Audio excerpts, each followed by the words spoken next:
Good morning, good afternoon, and good evening, everyone. I'm Danny Smith, Executive Vice President and co-owner of Color ID. Welcome to Color ID's Campus Forum Series, continuing the conversation. Today's session is titled Making and Managing Campus Credentials and is the third of a series of 5 sessions. Each session will last approximately 45 to 60 minutes and repeat 2 times on future dates to provide attendee flexibility. Please feel free to invite colleagues from your institution or your company or anyone you know across the identity industry that benefit from participating. A registration link which you can share will be provided by your account manager or product manager in the near future. We continue to be pleased to have such a wide range of identity industry attendees joining us today from all over the world. So whoever you are, wherever you are, we welcome you, all of you. We hope that you find the investment of your time a good value and encourage you to be interactive in the sessions. We're privileged to continue to develop the relationships we have over the past 20 years, and we're really grateful we can come together and stay connected. Leading today's technical discussion will be David Stallsmith, Director of Product Management for Color ID. David brings a wealth of knowledge with him from over 14 years of working with advanced identity solutions. Many of you have worked with David over the years as he works closely with manufacturers, vendors, and end users to promote understanding of complicated products and services that comprise our identification industry. He's contributed to the decision-making process at many universities, healthcare facilities, and government agencies as they've considered acquiring contactless and smart card, mobile ID, and biometric systems. And since 2006, David has presented annually at the NACU conference and also at the NACUS annual leadership conferences, the European and Canadian Campus First conferences, and full-day identity summits hosted by prominent universities throughout North America. Now, joining David on today's session as moderator is Mark Deegan, Color ID's corporate marketing manager. And in addition to managing Color ID's marketing department over the last 16 years, Mark also juggles the duties of account representative for some of our most strategic partners, both customer and corporate. He's also the product manager for Color ID's banking-related customers. Mark and David's technical knowledge concerning advanced identity solutions is a testament to their commitment to our industry and is a great example of the value differential Color ID employees bring to our customer and our corporate relationships. Now, a few housekeeping items and we'll get started. We continue to encourage these sessions to be as interactive as possible. Please utilize the question boxes to submit your questions. And depending on the question, we may answer in real time or wait till the conclusion of the presentation during the Q&A, but every question will be answered. In addition to asking questions, there will also be live polls throughout the presentation, so please make sure you participate in those as well. And at the very end of today's session, relevant to the institutional attendees, there'll be a Menti poll to learn more about the common challenges that you're experiencing. It's simple to do. You just open a browser on a PC or mobile. You'll go to menti.com, which is menti.com, and then you'll type in a 6-digit code on your screen. We'll give you the code and explain more during the presentation. And please note, Color ID's entire higher education team is listening in today, and they wanted you to know that they're here for any follow-up discussions. Just call or shoot your account manager an email. Also, a reminder that anyone who completes the 5-session form will receive a certificate of completion and also a Color ID swag bag filled with some pretty cool items. Color ID has the ability to confirm everyone's attendance, so don't worry about having to do anything about that. However, each session needs separate registration, so make sure that you have registered for all the future dates. Thank you again, everyone, for your time and keeping us connected while we're apart. With that, I'm going to turn it over to David and Mark. And David, just go ahead and take it away. Hey, thank you, Danny, and everyone. Welcome to this session on making and managing campus credentials. There we go. Things move sometimes and sometimes they don't. Here's the agenda. We're going to talk about what is identity management, and I'm going to tell a story or two related to that. Then we'll talk about ID software, which in the higher ed market breaks down into IDWorks and everything else. And there's kind of a time frame involved there too. And then we'll talk about new web-based software and a few other things along the way. So identity management. And I might point out at the beginning that the title Making and Managing Credentials is, back up just a moment, is not the same thing, because making credentials, it could be considered to be within managing credentials, but managing credentials can be much larger than just making cards. So with that said, let's jump into our first poll. Kick it off right there, Mark. Hello, everyone. Mark Deegan here. Like Danny and David said earlier, I'm going to be managing the polls. So the first one that we have today is, should see it now. What is your primary system for managing credentials? Now, if everyone can just interact with this, select one of these. We'll close the poll and move on to the next one. Awesome. You guys are doing great responding on all of these so far.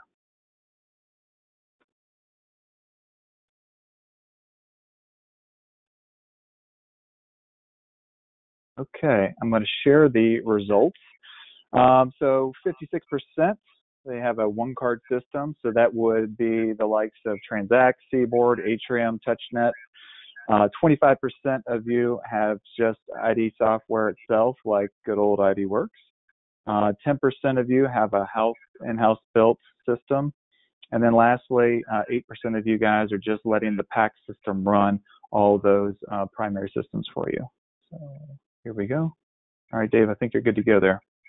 Great. Thanks a lot, Mark. That was a very interesting poll. So over half of the people on this call are using your OneCard system to produce your cards, which I kind of deliberately left that wording vague, because if you are using your OneCard system to produce your cards, there's a very good chance your ID software underneath that is IDWorks.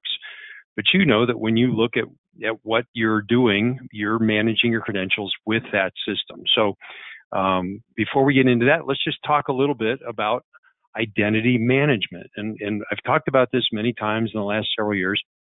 I thought I'd take a little bit different approach, because this first got on Color ID's radar back in the early 2010s, 2012, 2013. And one of the schools we work closely with contacted us. They were using IDWorks. They had a variety of printers that they'd had in and out of there. They had a house-made ID management system. I was thinking, house-made, homemade, home-built, what is it? And I thought house-made, like mayonnaise, we make that right here, sir, in our own kitchen. But a lot of schools do this. They have their own identity management system. They build it themselves. The problem with this school is it was at that point, it was at end of life, because it had been built in the late 90s. The developer had retired and it was gone. So they had to replace it with something. And they hired a consultant. They talked to Color ID. They talked to a lot of folks in the industry. And then after a lot of work, they went out to RFP looking for a way to manage identities above and beyond just printing cards. So they needed what IDWorks didn't do, which everyone that uses IDWorks, what it does and what it doesn't do. It's not great on reporting, like who made the cards, when were they made, where. I mean, it'll give you some information, but not everything that you want to know. And if you're trying to do some forensic work, what happened to this card, or was there a photo duplication? Or, you just are not going to get that out of your ID software itself. They also wanted broad lookup capabilities, because at that point, IDWorks just got the data from the student information system, from the ID management system, that they needed to print a card. And if they weren't printing a birth date on the card, they weren't getting that information. So they needed something to manage that. They also wanted this ID management system to connect to many other school systems, which in their, as is typical, very fragmented campus, it wasn't going to be easy to connect to the other systems, but they knew they needed to do it. And they wanted the ability to read and or encode contactless cards, among other things. It was a big spreadsheet full of questions and seeking features, and that was the RFP. When it was over, it took them a long time. I think they probably spent best part of 6 to 10 months on this. They contracted with one of the OneCard system providers only just for identity management. They already had a competitive OneCard system provider running the meal plans and the dining halls. So interesting that they went with this one company, and it was very expensive because it was a contract and they had a lot of custom work done, and it took best part of a year.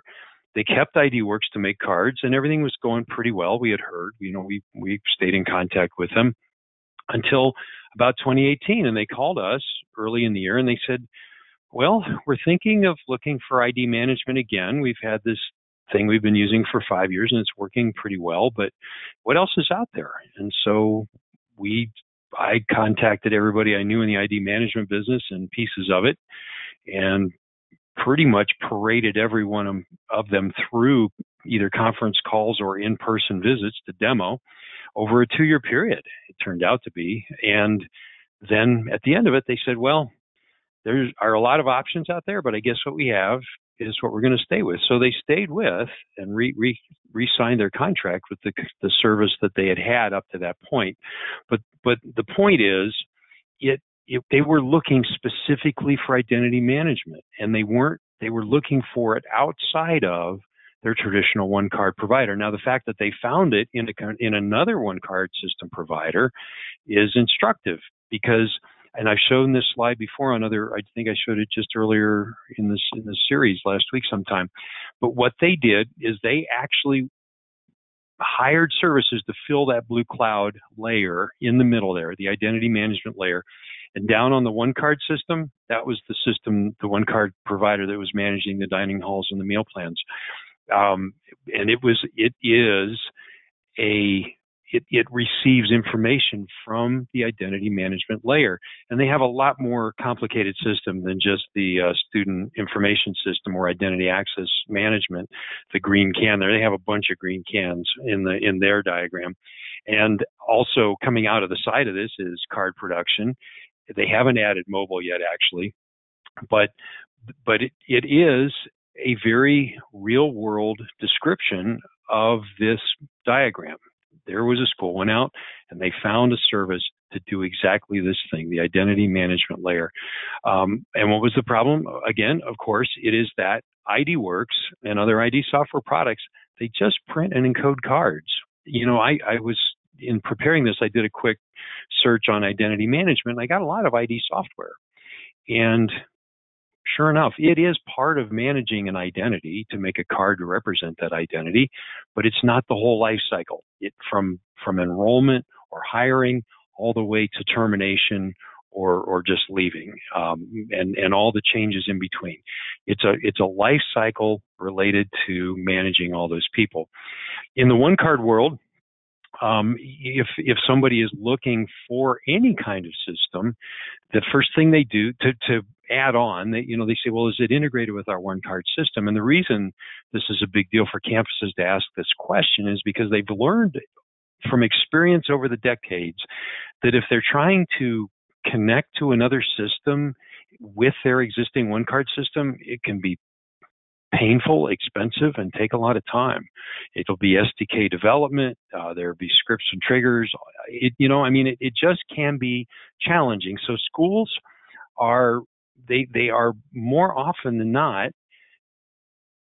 incented to go back to their OneCard system provider and say, hey, we need this and we need that, because it's as difficult or painful or as expensive as it is, it's often to have them do the connection. It's in many cases easier or less expensive or less painful than doing that themselves. Now things are changing because of the products are arriving now that are really more robust than what some of the OneCard systems provide for certain features and functions. Not to take anything away from at all from the OneCard. They're working overtime trying to connect everything in the world and integrate it and make it work, and hats off to them. But schools inevitably say we need this or we need that, and if it's not available or they can't afford it from that particular service, then they need to go find other ways to get it. So right now we're looking at a lot of robust identity management products that could take over or live in that identity management layer. HID Safe, Unify, CARDEXCHANGE Cloud Suite, things that I've talked about. We'll talk about a little bit more here today. If you're just looking to move and manipulate data across a bunch of different systems, SWIFTData is out there. It's a pretty slick little service. I keep bringing it up. Photo upload products and then real-time reporting, which is a big deal. There are many different products out there that can be used, and many schools are using them. One thing about identity management in pretty much any medium and large enterprise is they have some kind of IAM, identity and access management, for digital resources, the servers, machines. This is not new stuff at all. It's been out there for a long time. I mean, Active Directory is a form of this, and then Microsoft added more other products, Identity Lifecycle Manager, ILM, Forefront. Identity Manager is their current product. The one that is we're hearing more about these days is SailPoint. But these don't do so much for the physical people. They don't handle they don't authenticate transactions. They don't manage systems that open doors. They're concerned about digital resources, things that happen inside machines on silicon. To make that connection from an IAM to the physical world, out in Nebraska, we were visiting University of Nebraska at Lincoln in a all-day seminar last fall, back when people got on airplanes and went places. And they use SailPoint for their IAM, but to bring that into the physical world, they use a tool called Grouper, which is from the Internet 2 service series of tools that are available, and I assume the price is pretty reasonable. This is a real grouper diagram. It's really complicated stuff. It is not something somebody in a card office would want to just open up and allocate permissions to an individual. It's something that you need somebody to manage, but it's an example of how a school is looking for ways to connect all the different identity management systems. They have a bunch of different systems, and they're trying to connect them. They're trying to get the permissions where they need to go. SWIFTData will do that same thing as the grouper. The grouper has access control, connections, SOAP, REST, all these different ways of connecting to different resources. SWIFTData, its strength is the access control system. So for example, I was on campus at a school right before things shut down about a month ago, and they were showing me how they enter all of their students manually into their access control system, and they do a lot of manual work. I mean, it takes them minutes of typing and opening and saving before they can issue the card. The printing is actually not the slowest part. It's getting all the data manually into all the various systems. So a tool like SWIFTData could be a solution for them at the time when they're ready to make a move to some kind of automated service. Some other things that are important for identity management: cardholder self-service. Now, this is available right now. A lot of the OneCard, all the OneCard system providers have some kind of cardholder self-service. I report a card lost on a website. Maybe the university has a website that offers this. But these are important features in identity management, because if it's going to roll out smoothly and continue to run smoothly, then people who hold the cards and the credentials need to be able to communicate with the system directly through online resources, not just going to the card office. And after our session last week on remote card office, all the more important now. So request a new credential, whether it's for themselves, for a visitor. That's a little further reach. Request a replacement credential, very normal. Request changes, change of role, change of location. I'm moving to a different residence on campus. Name preference, I want to upload my photos. So these are all within the realm of cardholder self-service. 10 or 12 years ago, these would have been discussed in terms of a kiosk. Now we're talking about them in terms of, what was on a PC or tablet, and now maybe it's going to be on your phone. Also, in identity management, there are a lot of different kinds of credentials, but the big one right now is mobile. And I'm going to be talking about mobile in one of these sessions coming up, I think in about a week. But mobile credentials need to be managed. And if they're issued through your OneCard system provider, then they are going to provide you a management for that credential. If you're issuing them otherwise, you need to be able to manage them, because you're not going to want to have to log into the manufacturer's portal and manually issue credentials every time you want to do this. You want some kind of intermediate management solution to help you do this. Biometrics also are something that can be managed remotely. Just something to think about for those high security or other locations, although it looks like mobile is moving into territory that biometrics has occupied in some cases. Temporary identities, visitors, it's a big deal. And on campuses, not all that well managed. Visitors to residence halls, often there's some kind of system in place for that. Conferences, not so much. They're managed by whoever's putting the conference on. Summer programs, if they're high school, then sometimes schools have a totally separate card production process for summer campers. It's easier because their OneCard system is for the people who live on campus in many cases, and if they may have a summer program add-on, or maybe they don't, or maybe it's a feature that they haven't availed themselves of. But temporary identities, how do you manage those? And then contractor management, people coming on and off campus, often with access control permissions, and often not being managed at all. And then the last thing that's really a big deal these days, more than it used to be, is reporting and compliance. Who made the cards? Who authorized the credentials? Who said the photo was okay?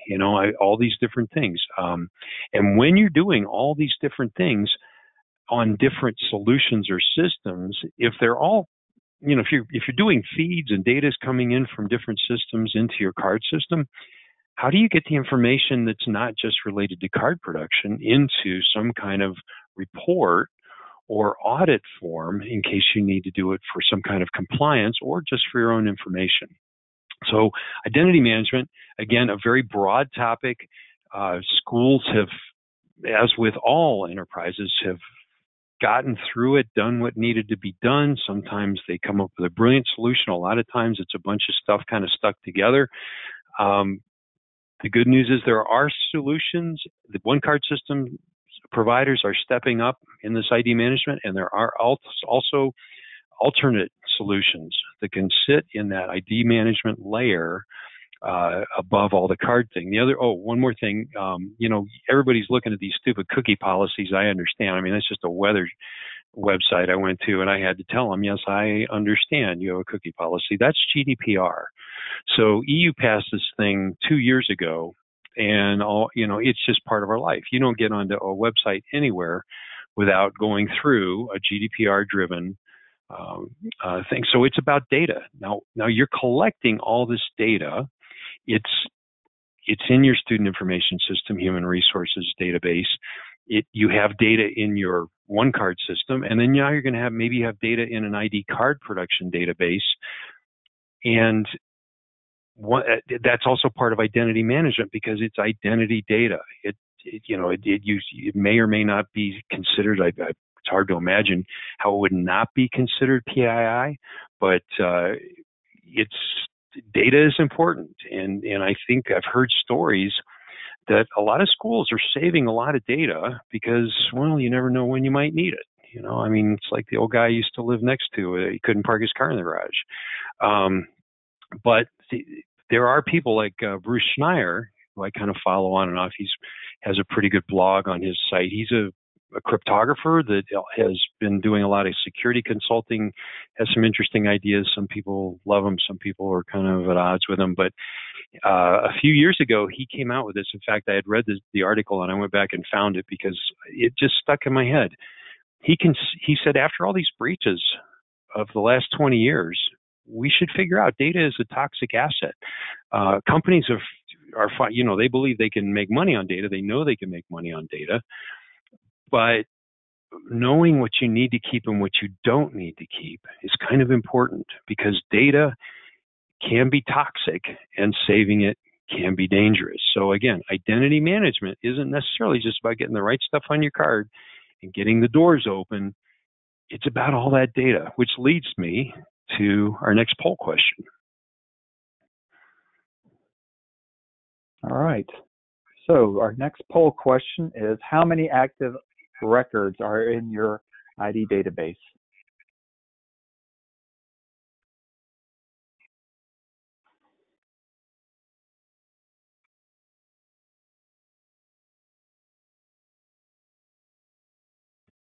All right, guys, just a little bit more.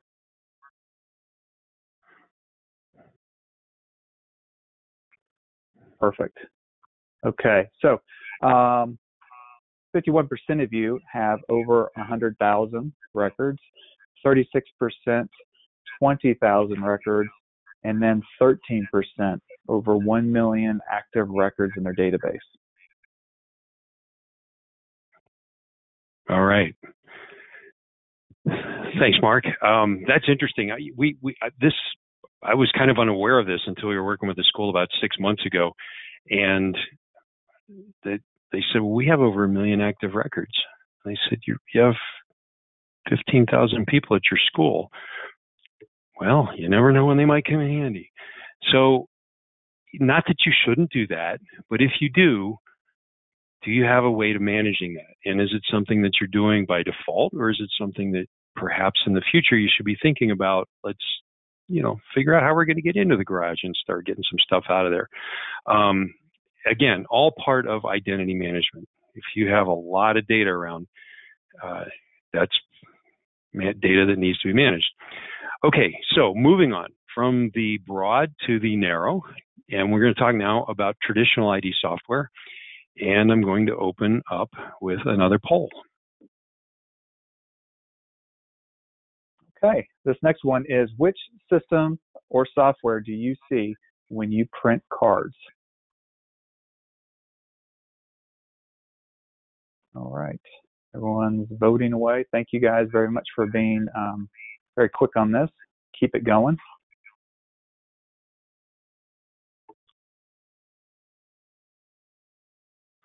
And perfect.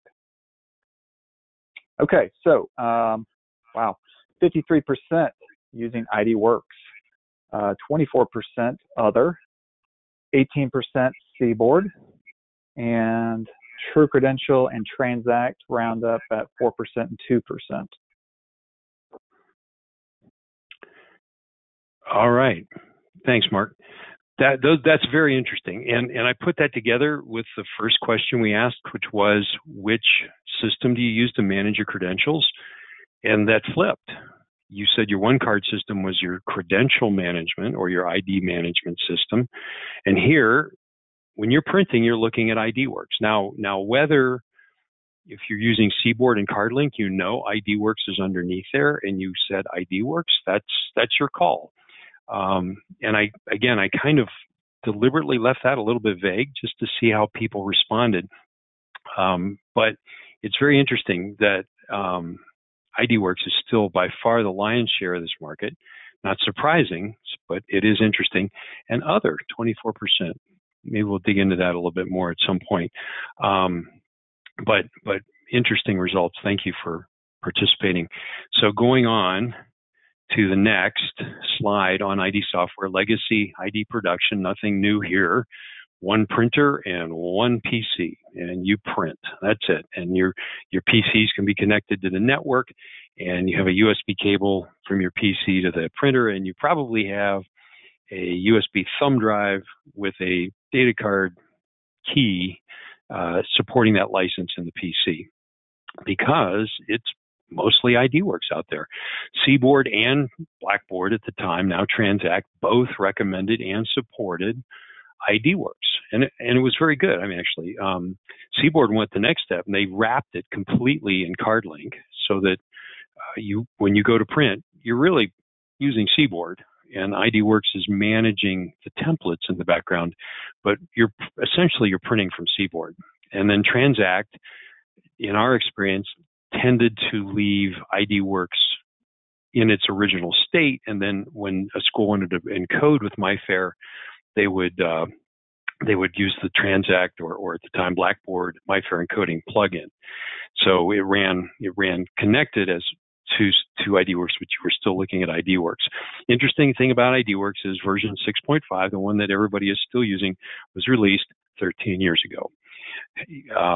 Also, some other softwares out there, ASUREID, EpiSuite, RapidCard, IDMS, there are others. They all pretty much function the way IDWorks, a little bit of variance here and there. IDWorks is still available. It is still solid. It is easy to install. It looks old, and it will end someday, but it has not ended yet. When DATACARD first introduced TRUCREDENTIAL, 4 years ago, maybe, there was a rumor, well, IDWorks is done now, but it's not the case. And so TRUCREDENTIAL came out, it bounced around, it went back in, and then it came out again. So DATACARD has learned IDWorks works, and they're not messing with it. It's supported on Windows 10. It does all the stuff you need to print cards in a lot of cases. It has native connections to and ODBC database connections. It encodes mag stripes. It'll read smart cards. And it doesn't write so well. And you pretty much have to have a DATACARD printer if you're doing anything with the contact chips or contactless chips. ASUREID also introduced a little bit after that 6.5, somewhere in the late aughts, and probably the best reason to use ASUREID these days is because it encodes and reads HID cards so well. HID has really kept support for that part of ASUREID alive, but otherwise the software is, again, pretty much the same for over 10 years, and it does look newer than IDWorks because it was developed in the Windows Ribbon era, so it does have a little bit more like a Windows 7 look, but it's been out there a while, but there's not a plan from HID to drop that either. CARDEXCHANGE, we've talked about that before. It's pretty inexpensive. It does give you a lot of features. The best thing about CARDEXCHANGE is it has a great card encoding module. And it will encode procs, MyFair, DesFire EV1, EV2, not so much yet. What it doesn't do at this point is it does not encode the HID SIO enabled credentials. So that's iClass SE, CIOS. It doesn't encode those. It can read the card serial numbers of those, as most of these can. But if you are doing custom encoding of MyFair or DesFire, this is probably where you want to be. It has a network version. It's not a fully web-based version. It does have a print server and a dispatcher, so you can print your printers effectively on the network. And then there's the Cloud Suite is now available for identity management, and Producer 12, which is supposed to be a web-based software, is due soon. So that's coming. CARDEXCHANGE still has it's making a little progress in the higher ed market, but coming up against IDWorks has been a bit of a, it's just an incumbent, and it's taking a while for them. But they do offer some good products. Others, in that survey, we learned that many on this call are using their physical access control system to produce their badges. And this is a good thing because then your cards are in your access control system. The not so good thing about access control systems is that you kind of have to do your card production from there because it's really hard to get data in and out of access control system databases. Also, they change versions, and their printer support. Like you may have a certain printer and somebody at Software House, and you call them up and you talk them, and somehow you get through and you talk them into supporting your Evolus printer for encoding your iClass cards. Just picking a bunch of random crazy stuff. And they say, yeah, we can do that. I mean, it's crazy. It wouldn't happen, but let's say you do that. Problem is, Software House does that. And then 1, 2, 3, 4 years from now, they do an upgrade. And they may or may not upgrade that feature of the badging module. It may just stay the same. And so they are very busy at all these access control systems supporting integrations largely with camera systems and video, but also building automation systems. They have so much going on that badging is a pretty low priority for them in terms of development and support. So that's always been the challenge. If you decide to go with your access control system for badging, it may be because your card production has been under the security department at your university forever, and that's just the way it has to be, and that's the case. But you know, if that is the case, that these can be kind of inflexible systems to work with. So speaking of encoding and reading cards in the printer, Mark, I got a question for you here. Awesome. So next question up, what does your printer do to your chips? So let's see what we got for responses here.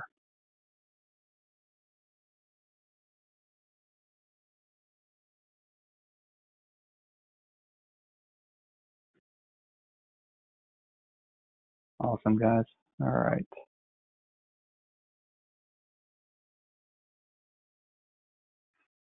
And there we go. So 53% encodes our own data for access control and or POS. 26% of you read the pre-programmed numbers such as HID Corporate 1000, and 21% hope to encode our cards someday. Awesome. Alrighty. All right, we have a lot of encoders out there. That's a surprisingly high number. I think throughout the university market, we would not see that people are actually taking cards without data on them and writing to them in the printer at a 50% clip of universities across North America, for example. So kind of tells us something about our audience here today, people who know what we're talking about. I guess I should pay a lot of attention to what I'm saying. Regarding chip reading and encoding, I just kind of made this table here in case, people will get these slides and this could be possibly a reference for them. There's not really any news here. If you're encoding right now or reading, you know what you need to do. If it's IDWorks, you get a DataCARD printer, you get the right reader in there, it will read the data. If you're using CARDEXCHANGE, you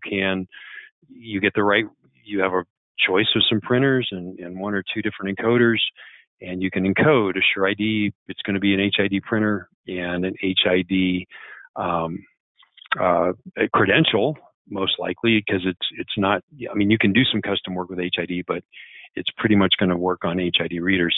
The thing here that's important to know is, and if you look at the TRUCREDENTIAL literature, it says robust encoding, and it is. And we're going to talk about that software some more here in a minute. The thing that is of concern to us at ColorID is it will encode DESFire EV1 or 2 cards, but it does not offer the AES encryption as of our knowledge at this point. It offers triple DES encryption, but that is a much weaker and older encryption standard. So if you have TRUCREDENTIAL and you're encrypting DESFire cards, you're writing the DESFire cards, unless something has changed very recently, you're probably not using the industry standard AES.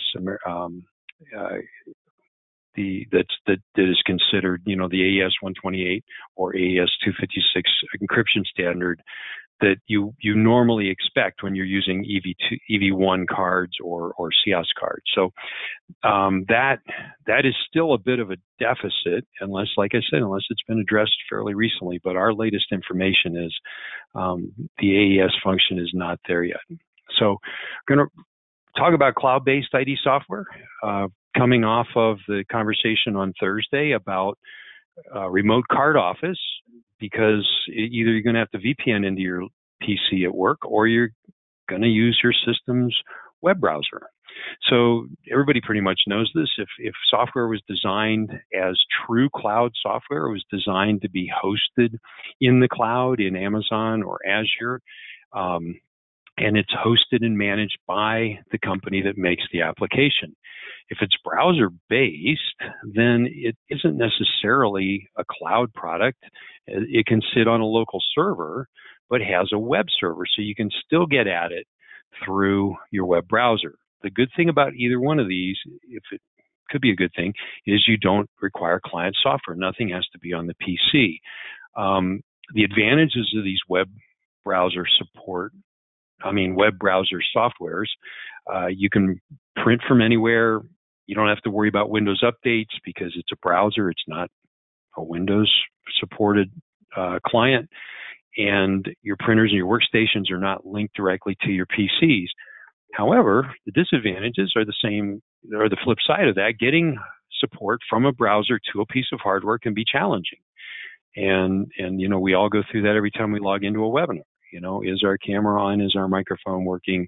Do we have the latest version of the software? Is there something on my machine blocking what I'm trying to do? And the same thing happens if you're trying to print or take a photo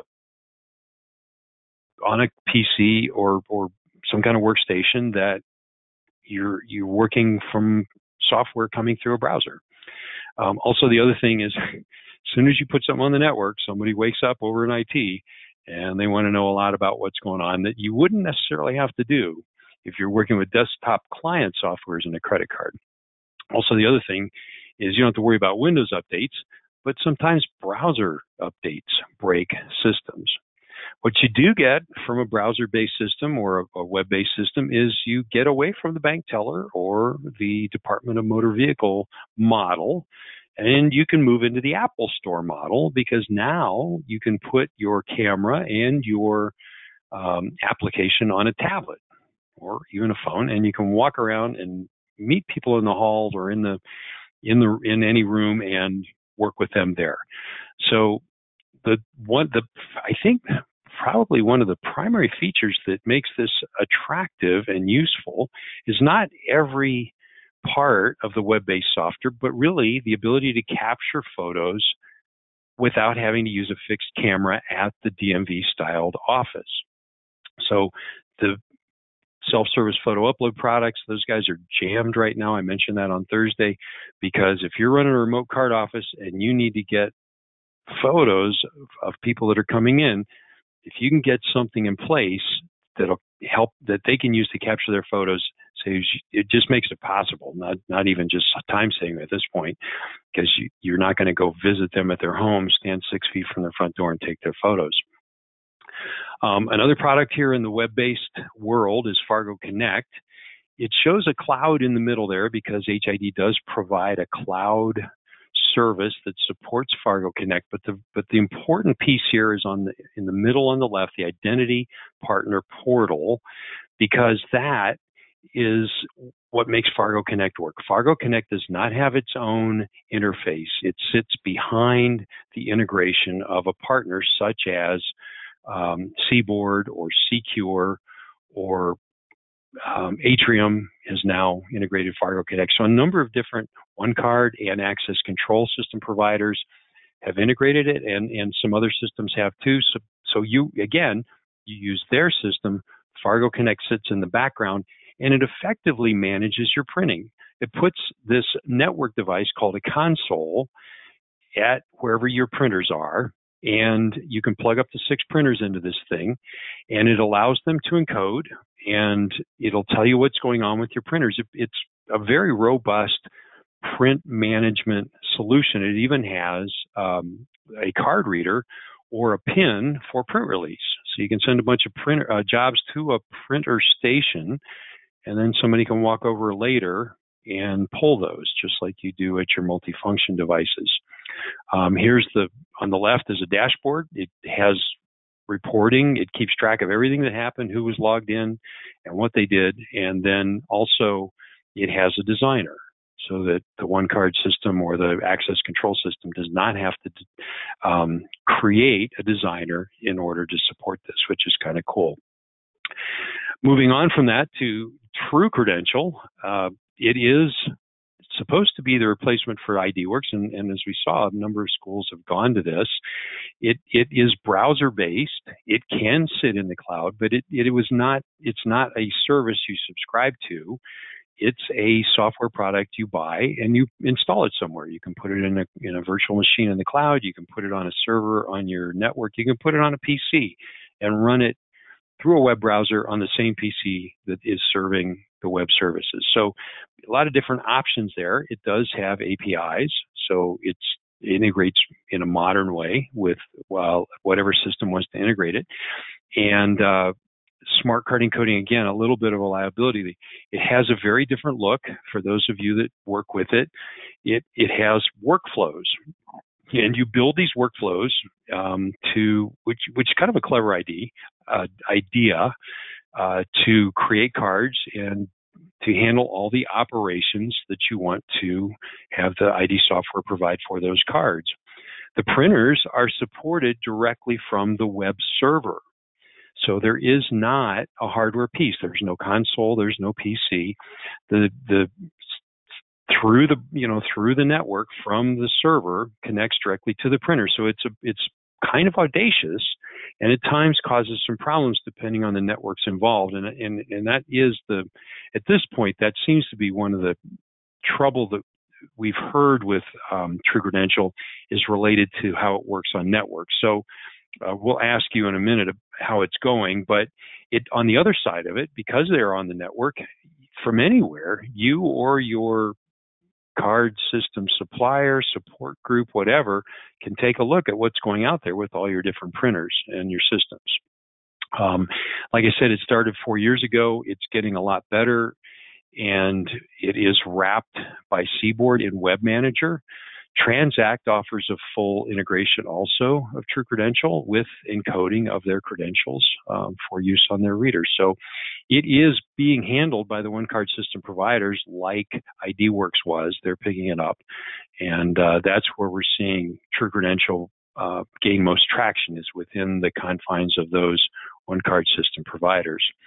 People ask, what's the difference between TRUCREDENTIAL and FARGO Connect? And there are a couple. One is TRUCREDENTIAL, it's its own application, and it runs in a browser. FARGO Connect requires integration with an identity provider.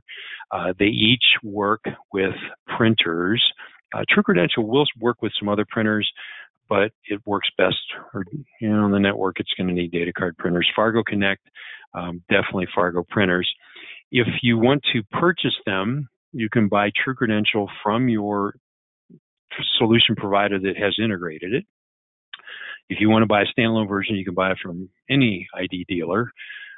FARGO Connect is available for purchase from a select group of HID partners.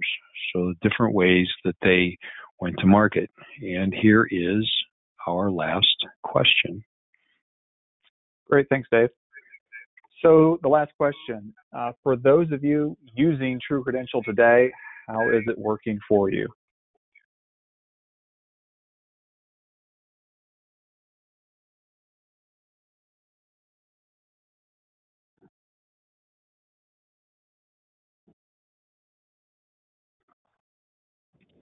I realize not everyone's going to be answering this, so we're going to close this up and share.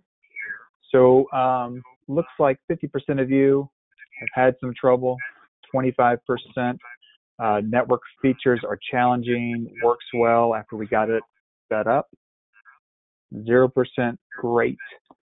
There you go. All right, thanks, Mark.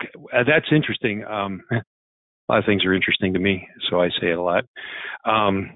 This reflects what we have heard at Color ID too, that it has good features, and often when it's properly configured will work well, but getting there can be a challenge. And again, it is a bold product. They've put a new interface for ID card production. They've put the network features in there, including supporting an ID printer without any kind of PC or intermediary network endpoint. So it's a bold product, and it's working its way through, but DATACARD is hanging in there with it. So enough of that. I think having gotten to that point, we are at questions. Oh wait, no, we have one more thing. Hang on a minute. Oops, go back. Well, that's interesting.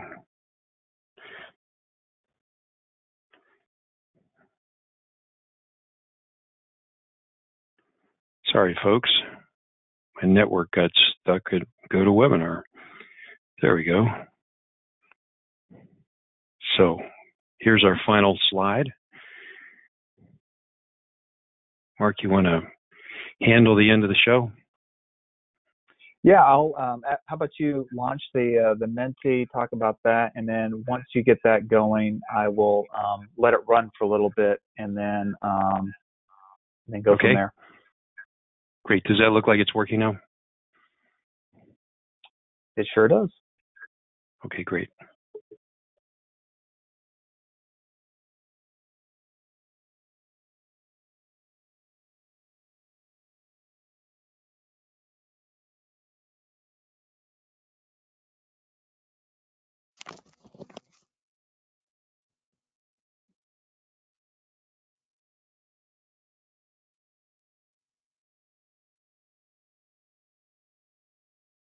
So for those of you who see the screen still, if you could just go to www.menti.com, plug in that code 624067, and just plug in an answer, hit submit, and we'll start seeing some interactive wordplay there.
So David, as this is going on right now, I've got two questions that came in. I figured we could go ahead and kick that off right now. The great. First question is regarding the ID software that you talked about today, whether it be ASUREID, IDWorks, TRUCREDENTIal. If folks wanted to test drive those, is there a way for them to do that without having to, go through a lot of technical things to get it up and running? Is that something that exists? Well, I mean, the software is available. Most of the manufacturers make their software available for a trial period. But if you want to try it, you have to install it. So if you have, and then for CARDEXCHANGE, it's not too bad to install. You connect it to a database. It installs with a something simple, just enough to maintain its own background, unless you want to connect it to a database. The TRUCREDENTIal, you're installing a web server. I mean, there is good documentation, but it's going to take a little while. If you want, instead, obviously there are a lot of folks on this call who are resources. And I think through the listservs and other ways of communicating, you can talk to other schools. And also Color ID is here. If you'd like, we can do demos of any of these products and answer questions. And bring in, if you're sitting there and you don't know who has TRUCREDENTIal and you'd like to get some input, you don't feel like you're up to doing an installation, call Color ID, for example, or somebody else that has connections like that, and we can run you through a demo. We can put you in touch with a customer of ours that is using it right now, or a range, some that love it and some that don't. So there are a lot of resources out there if you don't want to spend several nights installing and learning to use software before you get to that point. Awesome. And one other thing to chime in too, I would say, is if you don't want to do a demo installation, we could always just do a demonstration, via WebEx or something to that matter, walk you through all the different functions, features, and see if it's something that you guys want to do to take it to the next level to do an installation demo.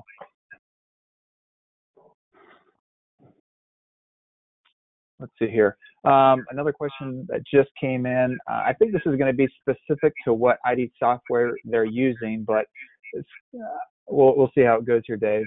Is there a way to add a flag of identity data after a period of time to review it for discard or to retain it?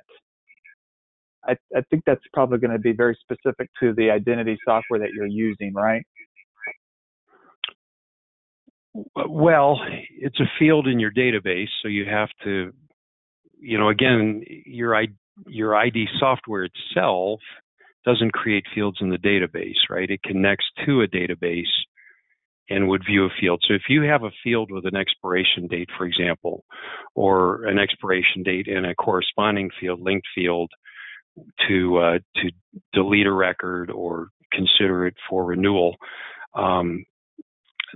then those have to be, that right there, that's identity management. The ID software is not going to create those fields in your identity database. An identity management software maybe could, because it would have its own database. So if you're trying, for example, you have a OneCard system and it's their database, but you're trying to do identity management within their database, but according to your methods, that's where you get stuck. You have to kind of go to them and say, here's what I want to do. If you had an identity management system with its own unique ID card production database that you had control over with an application designed specifically for identity management, then you could create that field in your database. You could create that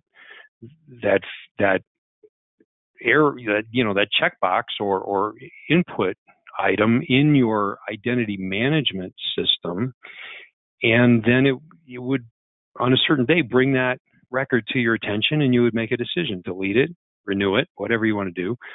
And then that information would get passed to the OneCard system, rather than having to come from deep within the bowels of the OneCard system for you to review. And again, going into that identity management layer, where you have the interface, you have control over a database that is managing your identities. It's for that purpose. So I think the question brings to light, how do we discriminate between which system is doing what function? Yeah, that's a good point, Dave. Last question here. So regarding HID Fargo Connect, if they didn't see the specific integrator on the board there, how do they go about investigating whether or not they could create that solution to make it happen? So, I think we had HRAM, Seaboard, there's some other guys in the back end working on integration right now. If they don't see the folks that they're working with today, how do they go about, investigating that? That's a good question.